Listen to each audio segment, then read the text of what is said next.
Informasi terkini kita segera menuju rumah duka almarhum Sandi Permana di Bekasi, Jawa Barat bersama jurnalis Kompas TV, Edwin Zan. Edwin, untuk saat ini polisi berhasil mengidentifikasi terduga pelaku yang diduga merupakan tetangga dari Sandi Permana sendiri. Lalu sejauh mana untuk memburu terduga pelaku ini?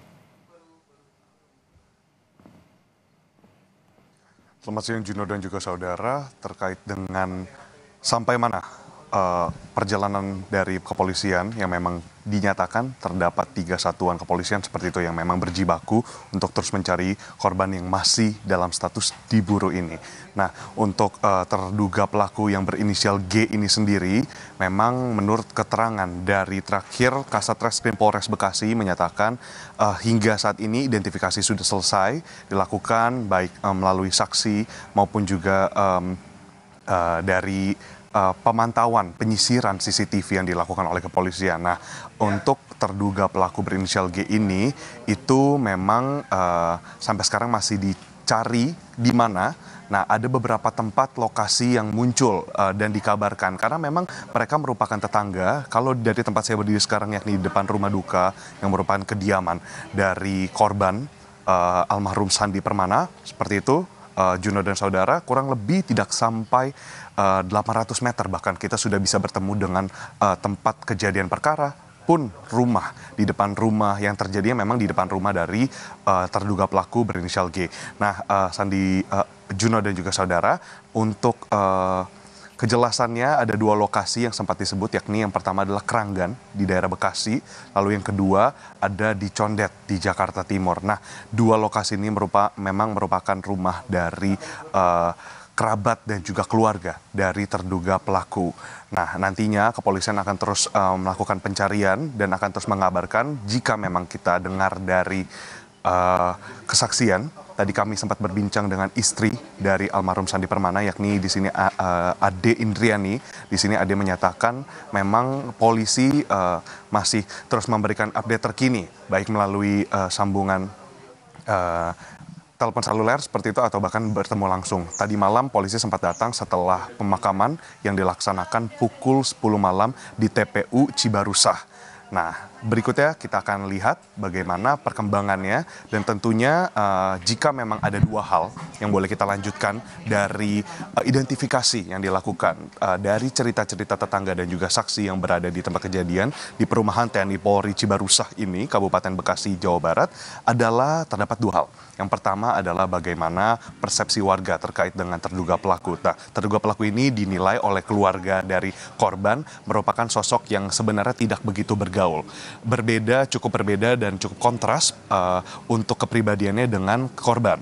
Lalu yang kedua, menurut pengakuan dan juga klaim dari keluarga, untuk kejadian ini terjadi begitu cepat di mana memang korban biasanya tiap hari Minggu memang akan mengunjungi rumah yang satu lagi yang berada kurang lebih tidak jauh 1 kilometer dari rumah ini, tempat saya berdiri sekarang, akan melaksanakan aktivitas mingguan, yakni memberikan makan pada ternak.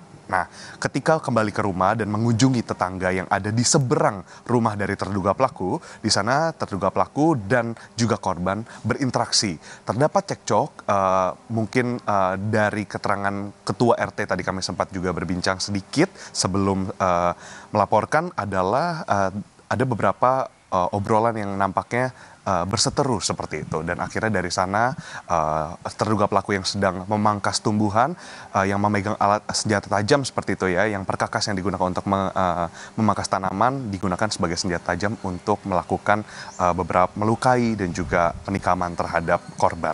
Juno.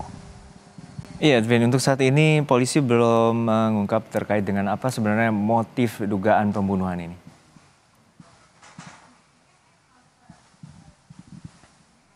Juno dan saudara, memang betul untuk motif sendiri masih akan terus kami pastikan kembali kepada pihak kepolisian karena memang dari kepolisian sendiri masih terus melakukan pencarian terhadap terduga pelaku. Nah, untuk beberapa motif yang tadi juga sempat kami tanyakan gitu ya, bukan hanya motif tapi juga bagaimana dari pihak keluarga ini sebenarnya ikut kaget dan bertanya-tanya mengapa hal ini bisa terjadi, karena memang hal ini terjadi begitu cepat. kronologinya jika dilihat dari CCTV rumah yang dilakukan mandiri oleh keluarga, tadi disebutkan oleh istri dari korban, memang pukul 7 pagi korban berangkat, lalu kurang lebih 7.20 sempat kembali ke rumah, lalu tidak sampai 7.50, tidak sampai pukul 8 pagi di hari Minggu kemarin, korban akhirnya sudah berlari ke rumah tetangga, dan dari sana tetangga yang membawa ke rumah sakit juga sudah berangkat ke rumah sakit, lalu ada beberapa tetangga yang datang ke rumah untuk memanggil istri menemani korban untuk kemudian mendapat pertolongan pertama di Rumah Sakit Harapan Mulia Cibarusah.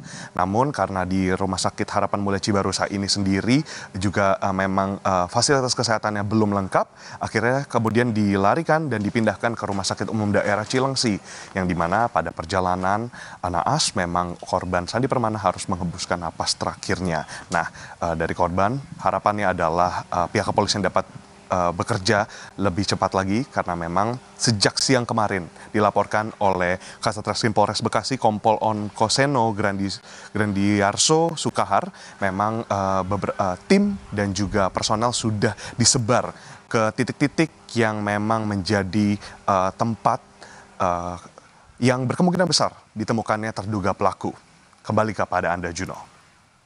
Baik, kita nantikan bagaimana pengusutan tuntas terkait dengan motif pembunuhan dari aktor Sandi Permana di Bekasi, Jawa Barat. Terima kasih jurnalis Kompas TV Edwin Zan dari Bekasi, Jawa Barat.